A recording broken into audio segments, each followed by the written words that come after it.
I'm going to call the meeting to order at 7:30. Roll call, William Johnston. Here. Al Scarpanino. Here. Lynn Colligan. Here. Lisa Kreckler. Here. And Phil DiOrio is here. We also have President Stephen Kiley, Town Attorney, via Zoom. First order of business is to review and approve the October 16, 2024 minutes. May I have a motion to approve? Make a motion? I'll second. All in favor? Aye. All right, we have one resolution. Christina, will you give us a synopsis of that? Application by Richard and Jeannie Markey for variance and special permit at 12 Wesley Avenue, Shelter Island, New York, Suffolk County Tax Map 700-5-4-18. The applicant requests 2 area variances and special permits in connection with the proposed renovation. Town Code Section 133-10B5A requires that all structures hold a 40 feet front yard setback, and here the proposed covered deck will only hold 2.6 feet. Thus, a 37.4 feet variance is required, and the first floor addition would only hold 13 feet, 11 half inches setback. Thus, a 26 feet, 1/2 inch variance is required. Additionally, special permits are required for the expansion of the pre-existing nonconformity and the consequential bulk intrusion created by the proposed first floor addition and decking. The resolution of the board is to approve 2 area variances for the front yard setback, as well as the special permits for the same, as reflected in Michael Hammer survey, last revised January 31st, 2024, and the Morrow Engineering and Surveying, BC Construction Plans, dated March 14, 2024. Vote on this. We'll do a roll call vote.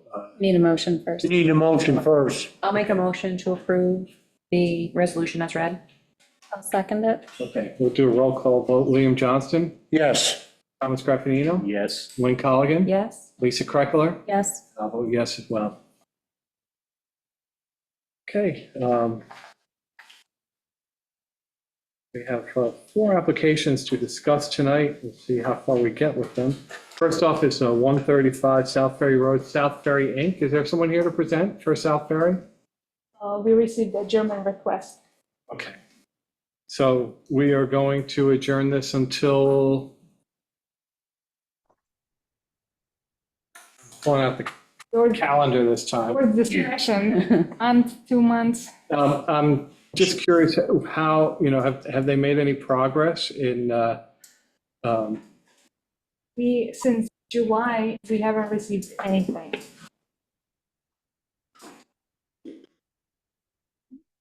At this point of the time, the board doesn't have a calendar set for 2025, so maybe just until December, I guess.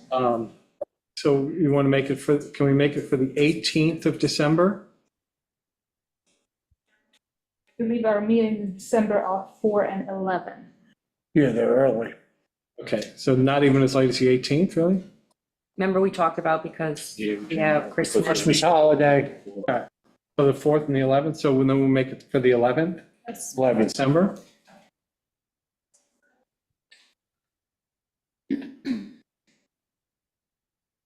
Okay, next up we have 60 Smith Street. We got some correspondence on that, Christina? Yes, we Mr. received, Chair, I need to recuse myself because Thank you. my employer.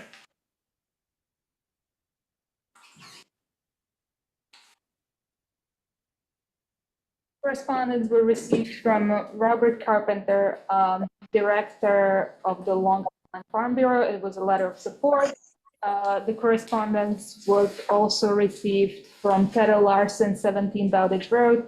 It was a letter of support. However, he stated, "We do request that the owners of the 60 Smith Street clear the vines, dead trees, and invasives and the 10-feet strip between our property line fence and their new fence, so the vines stop pulling down our fence, and 3, it's clear corridor, and there is a clear corridor for the wildlife to travel down." Is there someone here to present for 60 Smith Street? Yes. Hi. So this is the presentation we'll be reviewing. Copies for everyone, Thank you. of course. Thank you. Thank you.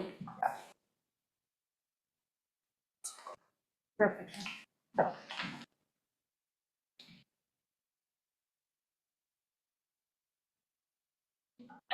Maybe share information on them. Me? State your name for the record, please. So I'm Matthew Christopher Pietras on behalf of the owner of Smith Street LLC.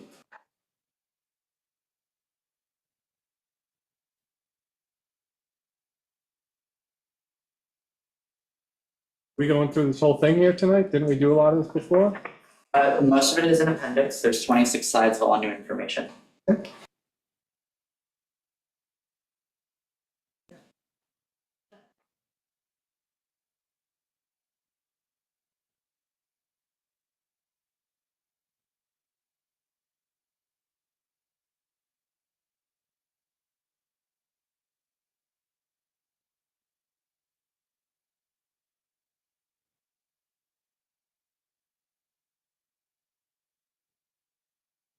I think 4 years into COVID that we know how to use Zoom, but it still eludes us on a daily basis. They just have an update, so. Yes.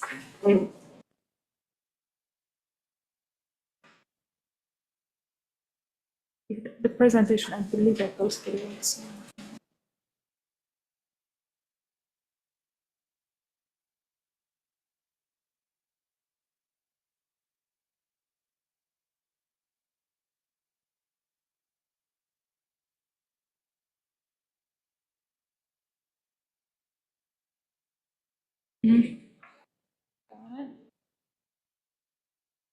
And it's also posted on the website for the public, just.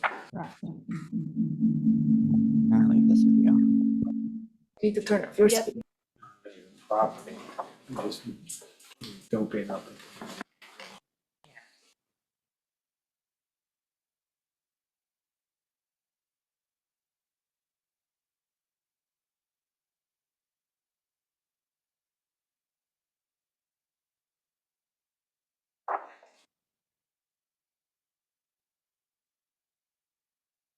Okay, so apologies for that. Once again, Matthew Christopher Pietras on behalf of the owner 60 Smith Street LLC. At the September 25th meeting of the ZBA had the following requests of us. One, proof the county farmland recommends agrees with the 8-foot fence in lieu of the 4-foot double fence. Explanation of the history of the transfer of development rights and who holds the easement. Proof that we are in the state certified agricultural district. Vegetation plan of the proposed operation. Evidence of the 4-foot double fence insufficiency. And status of the Suffolk County Farmland Committee permit renewal. All of which we hope to cover in this presentation. This is what we'll be walking through this evening. First, next slide, we're going to start with the history of the development rights and easements. At the last presentation on the 25th, there was a question about whether the town had any rights over the property. And as you can see from the September 12, 2002 development rights purchase, the town owns 30% of the development rights. And that is annexed in the deed in the appendix. Subsequently, there was 2 conservation easements proposed or put on it by the Peconic Land Trust. And then in April of last year, we amended the Peconic easement for one of our orchard barns, which we will get to later in the presentation. All of the sort of trustees, as you'll call it, of the property allow the 8-foot deer fencing for the purpose of agricultural use, with the exception of the town currently. Slide. So here we are referencing the 30% owned by the town in the deed, 2002 deed. Here you'll see the amendment of the Peconic Land Trust of April 17th, 2023, where we traded the parcel in red on the left for the parcel in red on the right in order to obtain an orchard barn for the orchard featured on the left of the lower hand. And now the parcel in red on the far right corner can no longer have any structures, which before it did not have the special easement on it.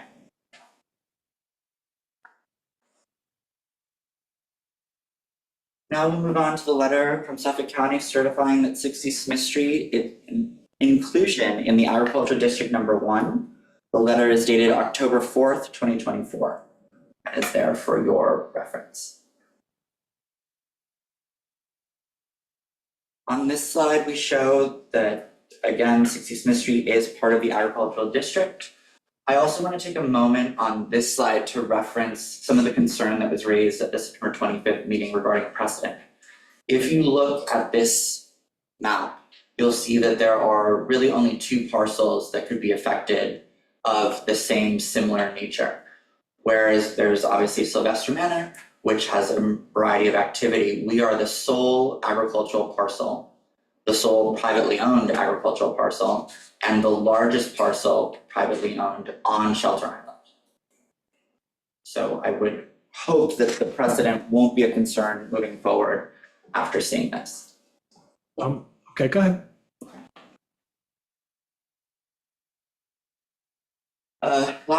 Again, at the last meeting, Pam Demarest raised the concern that the permit was expired.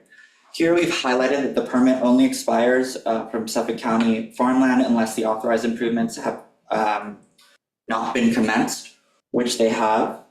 Again, you'll reference page 28 and page 44 to 45. I know that it was also raised that there was a portion of the fence that was a double 4-foot, which we had selected for aesthetic purposes, which at the last meeting I said that we had changed. And on the next slide, you'll see, actually, I'm sorry, in the appendix on page 44, you'll see my letter to the committee for the renewal of the permit, or to reaffirm that a variety of work has been done. And in it, we request the amendment to the 8-foot fence. Where is? Page 44. In the back, you can. In the appendix. In the back.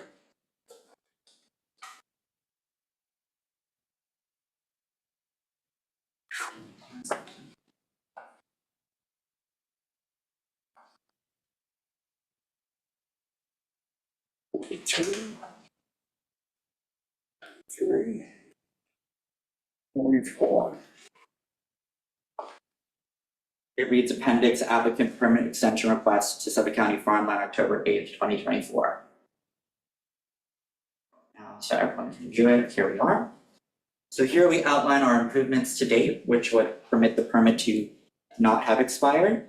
And in number 7, we outlined the correction of the deer fence based on our own personal experience.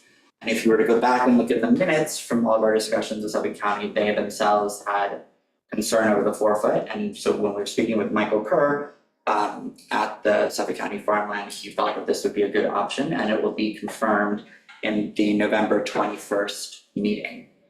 And now I know that there may be some on this committee that would like to wait until that November 21st meeting is held. However, we ask that the decision not be held until that meeting, but rather you could potentially make the variance a condition of receiving the reaffirmation of the permit extension and the change of the 8-foot for that small section of the 4-foot property fence.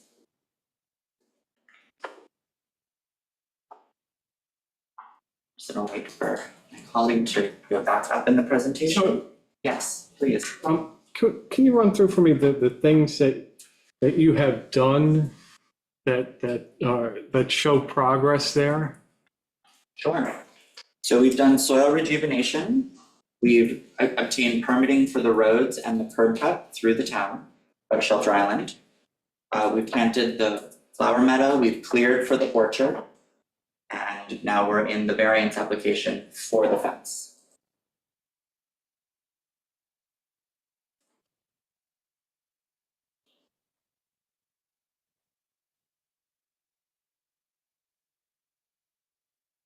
Can you just talk about the grazing program that you list as an action so far, item 5 on page 44? Yeah, so we've been working in conjunction with Sylvester Manor to potentially move their cattle between their property and ours for different grazing periods.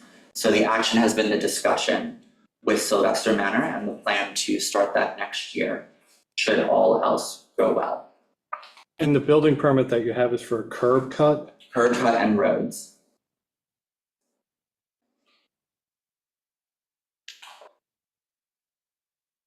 And we are working through currently the health department permits for the orchard barns, and then once we have those, the subsequent building permits for the 4 or 5 barns on the property. All right, so now we're going back to page 8. Continuing on to page 9. So here we have a letter from the Peconic Land Trust in support of the 8-foot deer fence. They specifically highlight that a double 4-foot fence is also not suitable to keep deer out of the farm field. Now I'd like to move to the matter of no other options to the 8-foot deer fence. On page 10, I had our team at 60 Smith Street go around to local farms and obtain the following letter that you'll see on the right side, attesting from the owners that the 8-foot deer fence is essential to their protection and success of their agricultural plot. We have 8 signatures, and the 8 letters are provided in the appendix. On page 11, we have the New York State and Cornell study recommendations in support of the 8-foot high deer fence. You will see below the highlighted red that fences reaching 5, 6, or even 7 feet are useful deterrents but do not always provide complete exclusion.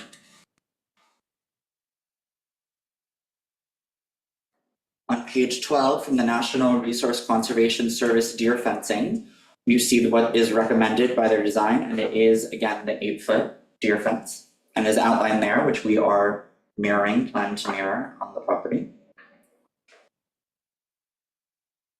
On page 13, you have the 2010 USDA deer fence study in support of a 2.4 meter, also 8-foot height fence. And you'll see from the graph and the column in red that deer in our study would not jump a 2.4 meter 8-foot fence, suggesting that an 8-foot fence will contain or exclude most white-tailed deer under conditions similar to our study. And you'll see in the graph that once it goes to that height, there are no attempts at jumping. Page 14. From Shelter Island's own deer management program, when 60 Smith Street entered the management program in April of 2019, a memo is drafted by Officer Bo Payne, in which he says to maximize future efforts, deer exclusion, i.e. fencing, plantings, etc., from this area will likely be necessary. Next slide. In a follow-up to Bo in September of this year, I asked if he still felt the same, and he said he did. However, you'll see in the email, he says, as I mentioned on the phone yesterday, a 6-foot fence might be sufficient enough to alter deer movements for management purposes. If it were not, i.e. deer still causing issues at the inn, that would support our request to exceed the allowable height. I realize it's more efficient to do the work once, but this option may be the most practical given the current code restrictions. I'd like to couch that statement that on the phone with Bo, he was very uncomfortable putting anything in writing that would go against the current town code given his position within the town. On page 16, from a Benner Deer Fence Company, you have height recommendations.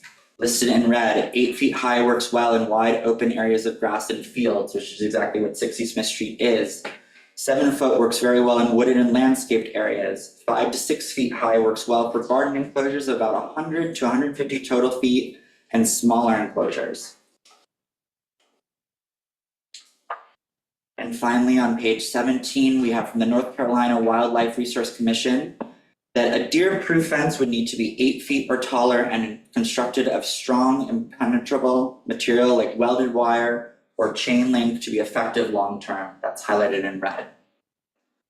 Now, before concluding this portion of the presentation, I know that Christina mentioned the Long Island Farnborough letter. Everyone has it? Okay, fantastic. So moving on now to the plans of the operation. So let's discuss what's required for the success of an agricultural pursuit. You'll see we've outlined 4 potential options for the farm. The makeup of the actual agricultural program can and will change, as we'll see from the next slide. I won't go into the specifics of this slide because we did it in the September 25th presentation. However, I will go into the specifics of page 19. So let me ask you, Yes. there's different plans, are one of these plans going to be the plan in the beginning, or? So our current plan is Plan 1 and Plan 2. Now, what I'm intending to show in this portion to sort of assuage the discussion at the last meeting that we should only enclose parts of the parcel and not the entire parcel is that the organic nature of a farm requires constant change, depending on weather patterns, soil overusage, inhabitants of pests, and so forth. So if we move to slide 19, you'll see a 4- and 5-year crop rotation for 6 farms over within the United States. you'll see that they never stay the same. They constantly change. And if the town were to require us to do small enclosures, we would be limited in what we could do. And it would be cost prohibitive to be constantly changing the fence pattern based on whatever may happen. Okay, moving on to page 20. Again, this is the phasing plan that we presented at the September 25th meeting. On page 21, we're all very familiar with these photos. And finally, page 22, again, the diagram with the 6-foot fence at the 30-foot setback, which is what is required, and then the 8-foot at an 84-foot proposed setback for the visual. Yes, Can I ask a couple of questions about page 20? of course. I'm just trying to understand the pace of development of the farm. And so here, you know, it's years before anything's going to be growing, it appears. I could be wrong Well, about so we're already in year 1. Okay. So really what's holding up the production is the lack of fencing. And You just showed up here last month. I know after repeatedly trying to figure out what was the best path within the town, because there is no agricultural code within the town. You have to understand, we've been working on this since the summer of 2020. There were multiple hurdles: Suffolk County Farmland, Taconic Land Trust. This is the final straw. To say that we just showed up last month is offensive, frankly. I think it's accurate. It's accurate for in front of this board. It's not accurate to the integrity or the plan of the farm. No, I understand that, but Okay, I'm I asking you wanna make showed, sure that's what's being said. I'm saying you showed up here last month. Correct. Okay. Because the town does not have an agricultural code, yet holds an agricultural parcel in its parameters. Do you disagree with that statement? We can only review what comes to us. We're not the whole town, is what our No, point is. I understand that. That's why we are here, because you're the body to rule on the variance from the 6-foot to 8-foot fence. Which again, regardless of what we do with the farm, whatever agricultural use we have, it is an agricultural parcel, and as we have outlined, requires an 8-foot deer fence. That is all we are asking of this committee. We are not asking for an analysis of the plan, of how it goes, of how quickly we move. As you know, farming is a tenuous situation. It's also very expensive. So we're approaching it cautiously with the right team and ensuring we do this right and that we do it once. We're doing ours with due diligence as well. I understand. That's why we're here again in front of you. Great. That's why we put so much effort into tonight's presentation, despite the comment on how long it was. Excuse me? Well, you did infer that we'd be here all night. No, I didn't say that. We have other agenda items as well. I understand. Okay. So again, here we are. Does that answer your questions? Not exactly, but go ahead. I'm happy to discuss further. What specifically are you looking for? I'm just curious to see when is the farming going to start? This spring? This spring? Yes, Okay. if the fence goes in. Okay. Yeah. Thank you. There we go. Great. Okay, so again, in conclusion, on page 22, we're requesting the 2-foot variance for all the reasons stated during this and our prior presentations. We know this to be the only option for the success of 60 Smith Street agricultural program and have met all the requirements, in our opinion, for the variance. We want this to be something beautiful and additive to the Shelter Island community. Thank you.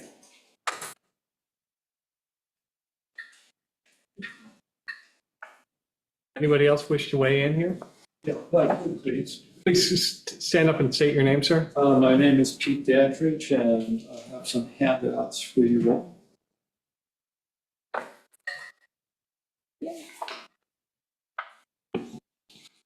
Thank you. Yep. Yep. Okay. Great.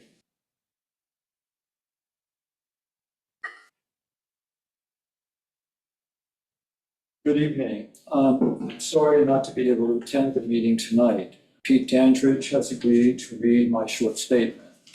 I have asked them to give a copy to board members as well as a printout of a sign with the drawing of a barn and silo found on farms outside of Princeton, New Jersey. The sign reads, "Preserve farmland, private land, public legacy." This ethos is what Shelter Island needs. At the September ZBA meeting, I stated how the property in question was bought by my father, Dr. Bernard Ryan, partially because of his nostalgia for a family farm. The land over the past 300 years has mostly been farmland, the Smith Street Farm. In the 20th century, potatoes were the main crop, and later, under my father, there were horses and hay. Farms benefit the entire community at large by providing vistas, groundwater exchange, and bird and wildlife habitat. Farmland also provides jobs and helps the economic life of the community. As the neighbor with the most contiguous private boundaries with the property, I wholeheartedly approve of an 8-foot fence being erected to enclose all the farmland. The architectural landscape firm, Nelson Bird Wolves, whose stellar clients include, among others, Monticello and Montpelier in Charlottesville, Virginia, have designed more than 25 working farms. One example in New York State is Olana Landscape and Farm Complex in Hudson, the famed home of Frederick Church. The firm started working on plans for the Smith Street Farm in 2020. The present owner is continually making improvements to the land. For example, developing a pollinator meadow, developing an apple orchard, utilizing soil improvement initiatives important for crops, and developing a grazing program. The toxic shredded tires added as footing for the horses by the former tenants have been removed. Today, there are bees and chickens. 8-foot fence, there will be crops, livestock in conjunction with Sylvester Manor, apples for cider pressing, and more, as you will have seen from the plans. This will be a spectacular addition to Shelter Island, and so important for the island's ecology. None of this will happen unless the 8-foot fence goes up. Thank you, Captain Duar. Thank you. And if there are not any other people that have input on this, I also would like to make my own Please. comment, if I might. I've been a homeowner in Shelter Island for 24 years, and was certainly aware of the town code limiting fences along the front of a property to 4 feet and 6 feet along the sides and back. Not until recently, however, I wondered why 4 feet and 6 feet. Better protection from your neighbors to either side, or a 6-foot fence, greater access visually on the front of the 4-foot fence. Striving for an ideal sense of a village or a community, and thereby maintaining property values. Whatever the goal, privet hedges, rows of arborvitae, and other plantings have subverted that sense of openness. The desire for privacy has won the battle. You can travel all over the island and see basically excluded lawns that are invisible, houses that are invisible. They have buried in a privet hedge, a privet fence. But that privet hedge may be 10 or 12 feet high. Having been raised on a dairy farm, the Smith Street vista of the meadow has always been a favorite vista on Shelter Island for me. The 8-foot page fence has not diminished its appeal for me, indeed the opposite. It signals that there will be increased farming efforts and increased diversity while maintaining visual access, openness that might have been the intention of the original code. Thank you. Thank you, sir. Would anyone else like to weigh in? Anybody out in Zoom land? Christina, can you see if we get any hands up? Nope, see it up there? We can close the hearing, if that's okay with everybody? Can I get a motion? Yes, I'll make a motion to close this. Do you want that letter from the county? November 20 meeting? First. That's about the exchange of the 2 parcels? or that the permit's been renewed, or what? Permit being, yeah. We can make it subject to, Phil, Okay. if you want to close it. I think we can close it. So we have a motion, second, all in favor? Aye. Okay. Thank you.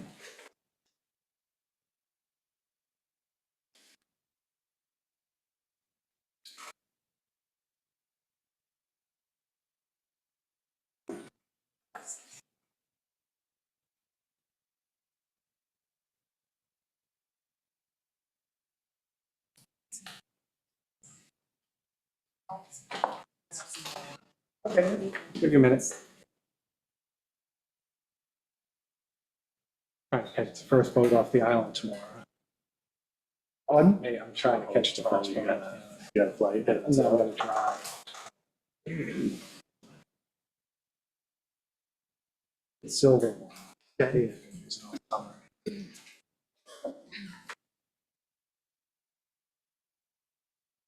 Okay. Yeah. And you got new brakes. Road installed, road. And New York, and then like this. All right, next order of business, 15 Bayshore Drive, Ludeman. Do we have someone here to present?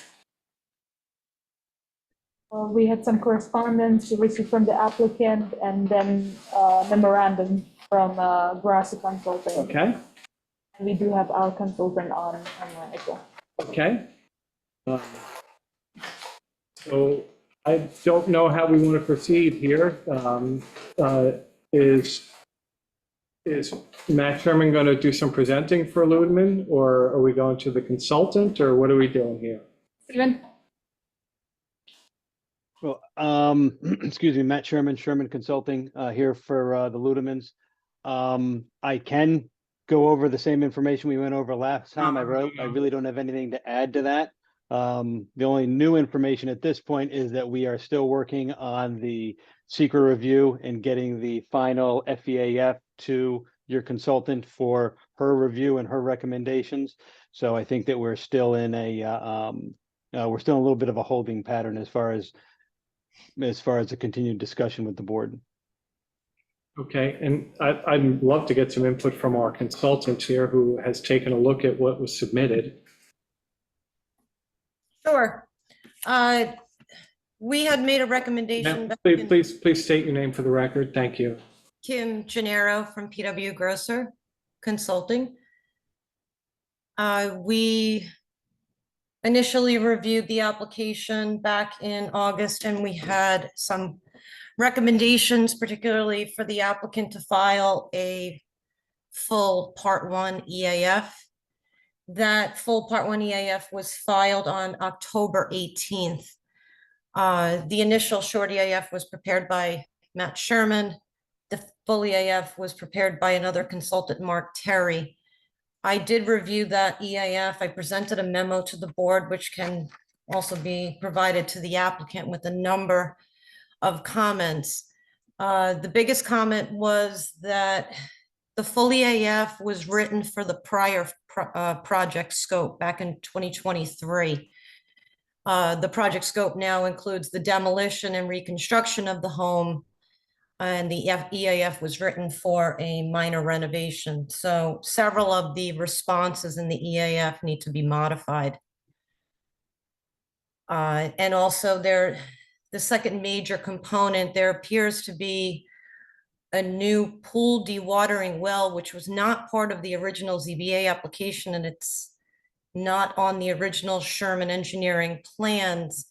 And my question is whether the project scope is changing and whether a new site plan needs to be filed with the board. So all of that is laid out in this memorandum, which, like I said, can be sent to the applicant. And I'm happy to speak with Mark Terry if there are any questions so that the EAF can be modified and resubmitted. Okay, and we did receive from the DEC, I think, an updated a letter that reflects the updated project. Correct. Again, and what I noticed, because that was sent at 4:30, I received it. The DEC, it does, so the permit does address the current action.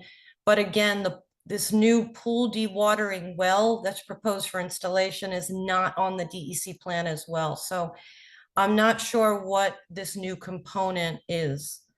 And maybe Matt can shed some light while he's on. Okay. Matt, do you have something on that? Yes, I'm not sure what the pool dewatering well is that Kim is referring to. That's also something that she's exactly right. We don't have a dewatering well on any of our plans. So she and I are gonna have to get together to see what exactly that is that she's looking at, what she's seeing, and it might be something that we communicated improperly or imprecisely on our site plan. But I'm sure we can get that squared away as we're looking at the revised FEAF information. Right, so it's clearly stated in the project description, the installation of a pool dewatering well for stormwater control. Yeah, so that's in the FEAF project description? Correct. Yeah, It we'll- wasn't in we'll your get- short EAF though. It's in the new FEAF.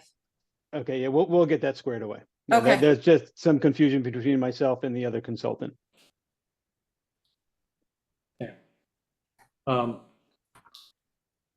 Do either of you have anything else to add tonight? I do not. I think do that not. we need to make sure that we're all on the same page to make sure we're getting you the correct information and the accurate information. Okay, there was something in your report, ma'am, that said that there might be some archaeological relevance to. Yeah, so in the EAF, the EAF is supposed to reflect what the DEC has in its EAF mapper. When you run the EAF mapper for the property, this is in a site of archaeological sensitivity. And it was checked no, but it's supposed to be checked yes. So it looks like that answer was changed. But we do acknowledge that the project was submitted to the Office of Parks, Recreation, and Historic Preservation, and that a no impact determination was issued by the state. But the EAF answers cannot be modified. Whatever comes out of the EAF mapper cannot be modified. There can be a note. So I did indicate that in my comment, Okay. that they should check yes, but then note the state has already reviewed and given them a no impact determination for the project. All right. Anyone else here would like to comment on this application? Anyone else out in Zoom land want to weigh in on this? All right, I think we have to adjourn this too. This is, all of these things turning into type 1 actions. It's Drags it out. It's Drawing it out. it's going to turn things where people are rebuilding on an old foundation into years-long projects. All right, when are we going to, let me ask you, Matt, when do you think you'll be ready to try to move forward on this here? I think we'll be able to have Kim, her information that she needs within the next 2 weeks. I don't know what her process is. Her review time is going to be, it's been lightning fast up until this point. I don't know if that will continue. And then what other steps need to happen until she can make a recommendation to the board. So I think we can have our stuff to her within 2 weeks. So the rest of the time frame would be after her. Sound like December. December. Sound like December. All right, so December 11th? Okay. Okay, so Stephen, do we need a motion to adjourn this? Yes. Okay, can we get a motion to adjourn 15 Bay Shore till December 11th, 2024? I'll make that a motion. Go ahead, Jim. All in favor? Aye. Okay, all right, we have one other bit of business here tonight, 57 South Ferry Road, Dawson Diamond. Will you read the notice, Christina, please? Hearing on the application of Rosalind Diamond and James Dawson, owners of 57 South Fair Road, Shelter Island, New York, which is located in an AA residential zoning district near Shore Overlay District, and is more specifically described on the Suffolk County Tax Map as 700-19-2-116.1. The applicant is seeking an area variance from the Shelter Island Town Code, Section 133-7B5D, to hold 0.3 feet side yard setback, where 15 feet is required, to maintain an existing unpermitted accessory structure with attached deck and stairs. There was a correspondence received from Joseph Jansen, Nature Conservancy, in support of the application. Thank you. Someone here to present? Yes, good evening. Patricia Moore, 51020 Main Road, Southall. I'm the attorney for the applicants. Both owners are here if I can't address a question you might have. Thank you for listening to us. This is legalizing a 22-year-old structure. The structure was originally placed where it sits today. It's a little art studio. It got a building permit. Unfortunately, when it was placed, the property line was misidentified. So ultimately, the CO could not be issued, and years go by, and here we are today trying to get an as-built permit to legalize the structure and allow it to remain. There had been some discussion during a previous review by the planning board that was issuing wetland permits for a small addition, a bathroom addition to the house. At that time, all the agencies that were involved and the Nature Conservancy all believed that it seemed somewhat crazy to remove or relocate the structure. It would cause more environmental damage to pick up the structure and move it, require trees to be removed, mature vegetation to be disrupted. So ultimately, my clients decided, okay, let's start over, and they are here to seek relief from the setbacks. They are significant setbacks variances. However, this property is surrounded by the preserve. The Nature Conservancy is also encouraged the applicants to seek a variance and keep the structure just where it is. The letter, as you saw, said they have no problem with it, keep it where it is as long as you don't expand it. And certainly that's not the plan. It's just to keep it exactly as it is today. It functions as a little art studio. It has no water. It has electricity and heat so that it can be used by my client as their studio year round. Probably a little challenging in February, but otherwise it's manageable. I have a question. How old is the structure? It's about 22 years now. It was placed there with a building permit in 2002. Is it on a slab or is there a foundation, a basement? It is on piles. Piles, correct? Post and Posts. concrete. Concrete posts.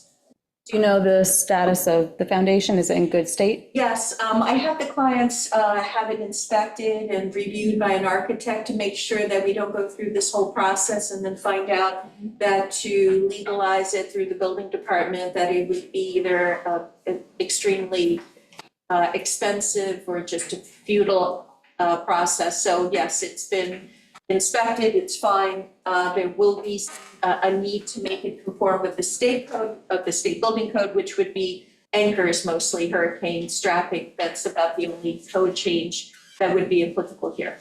Thank you. Yeah.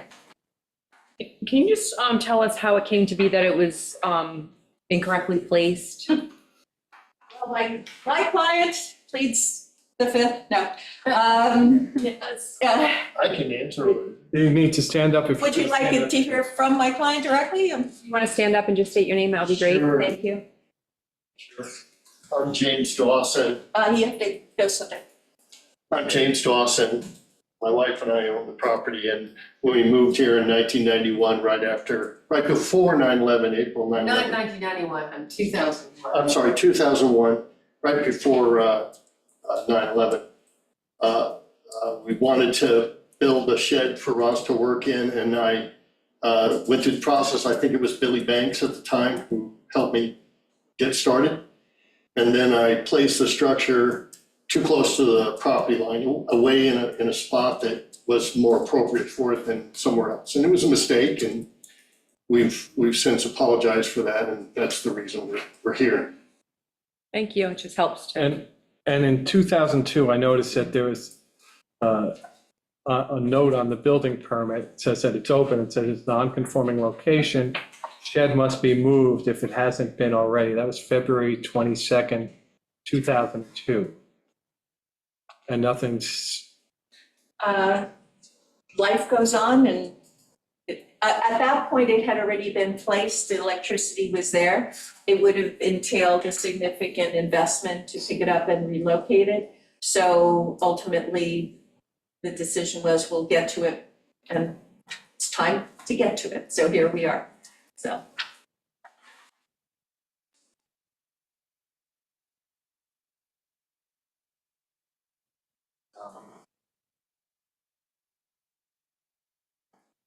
Keeping in mind, Yeah. If you want to chime in, ma'am, you have to stand up, yeah, you state need your to name. come on the record, or. All right, Roz. You got it. Roz, come on over. Here we go. Roz Diamond, Rosalind. Just want to say that, yeah, we are regret that it was put in the wrong place. But recently, the planning committee, I think it was one of the committees, when we were coming forward to try to do this extension of our bathroom. We only have one bathroom. They all laughed a little bit that we're still married, but all these years. But there's been so much significant growth and everything in the property that they all agree that environmentally, I think you've already said this, but just saying that environmentally, it would be worse for the property to move it than to keep it where it is. So, and of course, the Mishomic said the same thing. I'm just kind of reiterating what you said. Yes, that's fine. How close is a structure on the adjacent property? To the adjacent property, you mean to Mashonack? Yeah, like it's bordering. 4 inches. Yeah, it's. No, I get that, but on the adjacent property side, there's no structure. There are no, it's a complete, it's 100% preserve on 3 sides of this property. The only neighbors are across the ferry road. So yes, while I appreciate that it is, most boards do not like to give as-built variances that, however, under the code, as you know, self-imposed hardship does not bar this application. And given the circumstances that we have, no neighbors that are impacted from Ferry Road, and in my written description I gave you, Ferry Road is much higher elevation-wise, so you don't even see the structure. It's further down on the property, so it's not visible. All the vegetation is mature. Have you gone to see the structure, or will you? Okay, good. So you saw that even the staircase is surrounding trees. So it was built there very sensitive to keeping it natural. It's all landscape. The mistake was that they didn't have a survey when it was put in this number of years ago. If it had been done professionally, you would have had a contractor stake the property line and do offsets. But when the owner does it himself, it's not quite as professional. But I mean, the building department picked up on it in 2002. No, that was after it was already there. It wasn't before the building permit was issued. No, I understand that, but they picked up on this in 2002. I see the note on that building. Yeah, when they came to inspect for a C of O is when the issue came up, but by then everything was in place. So, the same impact would be today as it was then, which is having a structure lifted, electricity rerouted, the cost of having it moved they didn't know at that time, are they gonna be here for the rest of their life? Or is this going to be something where, all right, if life changes and they have to get rid of it, so be it. But they've been here now over 25 years. And it's time to get this cleaned up. And, Yeah. Did anything happen between 2002 and they were aware of it between now, 2024? So why now are you coming to us instead of 10 years ago, 5 years ago? Because they can't get a building permit. well, To do a project on the house, right? so the building department, carrot and stick. The building department said, well, you want this, building permit for a bathroom? Needs no variances. They got all their approvals, all their permits in place. But the building inspector said, well, now, you've got to clean this up, which is how many times things ultimately. I have to say, I understand your conundrum. For me, I'm very reticent to give a variance for this. That's something that's 4 inches off the property line, has been, known for 22 years. It seems to me, earlier tonight we spoke about the possibility or the lack of precedent in another application. I worry about something like that in this application. Well, you don't really have a precedent by this application because you have to look at the facts and the standards of an area variance. Does it impact the character of the neighborhood? No. No, we're well aware of the standards. Yeah, It the just standards. puts us in a tough position. I understand, and we did investigate what it would cost to relocate it. It would be a very expensive, $40,000 is the cost that they got to have it picked up and relocated. It's also now been there 20-some years that even picking it up and moving it could jeopardize the structure. So they are not wealthy. She's an artist. They work from home. The cost of $40,000 to remove or relocate the structure essentially would eat up the money they have to put an extra bathroom in the house. So that's why we're here, to ask for the variance. It had been considered as, Matt Sherman, lovely, I saw him, he had helped them previously and the thought was to move it at that time.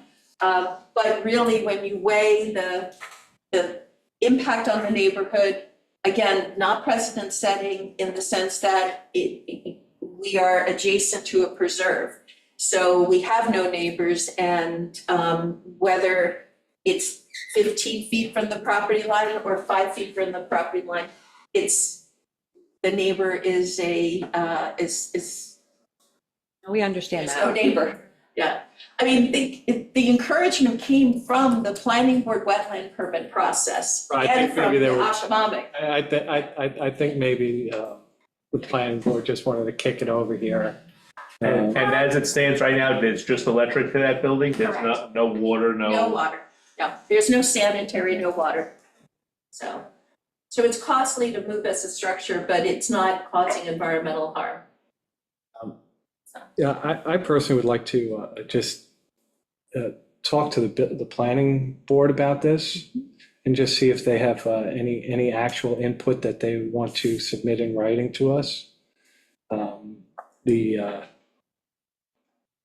don't know, The decisions we make are a reflection on us as a board, and so. I understand. We understand the predicament, and although it's self-created, it also creates a problem for us as well. So we do have to contemplate everything. Oh, you have a very, very good town attorney, and I know that he can assist you in writing it in such a way that it would be really creating the parameters that would not provide precedent. You really have no other properties on Shelter Island have the same set of facts that somebody could say, point to this application and say, wait a second, you gave them, essentially to the property line. it's the second time we've heard this story tonight. Yeah, I don't know what the other one is. So. Oh, the fence? It has a side? No, let's just stay on this Sorry. application. The,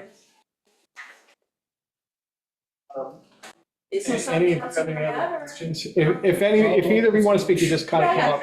Yeah. Yeah, I'll say it.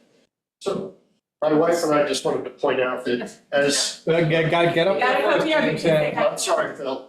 James Dawson, my wife and I wanted to point out, as council has mentioned, that it's just, it's a very expensive thing just to add a bathroom to the house. And we feel very bad, and we don't want any pressure on this group. I'm sure, as she said, your council can write something to make it understandable to others and not a precedent.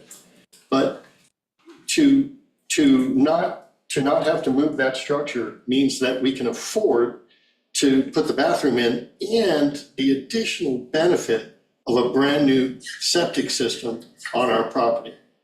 Very good for the town, very good for the preserve, very good for our water. If we had to move the structure, we can't do any other project at all, and we're left with the one bath we have. It's just simple as that. And I know that you can't make decisions on that. I don't know whether that's a thing to add to the presentation, but that's important. Thought. It's important. And as you know, I think one time you were there, Phil, and some other people who are part of the different groups of the town, all went there, and different people on different occasions said, doesn't make sense to move it. Hurts the trees, hurts the water, hurts the drainage, hurts the environment, and leaving it there allows us to build a bath and put in a whole new septic system. With leaving it there, without having, if we had to move it, we can't do the project at all. There's no brand new septic, there's no advantage to. Couldn't get a new septic through the grants program through Suffolk County and the state? I think you get relief, but you still have to put in. Oh, I got $30,000 of grants money, so I'm just saying that it's a consideration too. Even so, it's just, there's some advantages to going forward with the project and getting a bath and et cetera. And we want to do the right thing. We don't want pressure on the board. I like Pat's idea of, council coming up with a way to make sure that you're not in pressure with any variance. But we love the island and we love the preserve and we want to do the right thing. And now we're trying to do that. And I hope you understand. Thank you. Thank you. Ma'am, do you have anything else to present here tonight? Well, the size is less than 200 square feet, so, 179 square feet, I believe Yes. is the number. Yeah. yes, thank you. Yeah, I wrote it down, I thought, yes, 176.9. Sorry. 176.9, so. Anybody have any questions? Anybody in the audience wish to comment on this? Anybody in Zoom land wish to comment on this? Do you all see any value in going to the planning board or not really? I would like the rationale for how it landed here. For them suggesting it. That's, Yeah, this isn't the first time that this has happened. If I might be able to address that. we'd rather just get. No, I'm just Or if saying that the not, planning board had wetland permit jurisdiction at the time. So when they were reviewing the project for the bathroom, for the wetland permit, that's when they looked at this, and that's why they suggested that we get relief from the. So they weren't rushing to give a wetlands permit for the Well, studio? Actually, we made the application, it was right when the planning board switched to the town board, so our application for the wetland permit got delayed. And once, if the board grants this variance, then the next step is to get the wetland permit from the town board. So all the paperwork has been submitted, we're just waiting, first comes this board's approval, and then ultimately the wetland permit from the town board now. So keeping in mind, the planning board at the time, so that's why we mentioned the planning board, that's who looked at it originally. So. Do any of you think we should ask them for their input on this, or we just go forward ourselves? I don't know, maybe they should speak to Mashama. Maybe Mashama go give them a little piece of land that they won't need a variance. Shamik isn't going to do many land. No, it I probably don't think won't. they probably can't because It's in a preserve. it's a preserve, yeah, they can't. I mean, the fact that they gave a letter was a significant support from them, so. I don't know how much new insight we'll get from going from them, because it seems like a procedural issue versus, So, but are we good to close the hearing? Is everybody kind of down We with that? can. Okay. So, yes? So can I get a motion to close the hearing? I'll make a motion to close the hearing. I'll second it. All in favor? We'll do a roll call vote. William Johnson? Yes. Thomas Graffinino? Yes. Lynn Colligan? Yes. Lisa Kreckler? Yes. And Phil DiOrio votes yes. So we'll discuss this at our work session on November 13th. 13th, I think it is. Thank you. Thank you.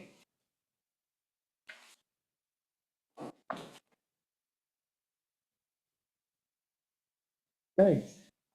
Can I get a motion to close the meeting? So moved. All in favor? You didn't get a second. She did. Second. Oh, you did? Yes. All in favor? Aye. There you go.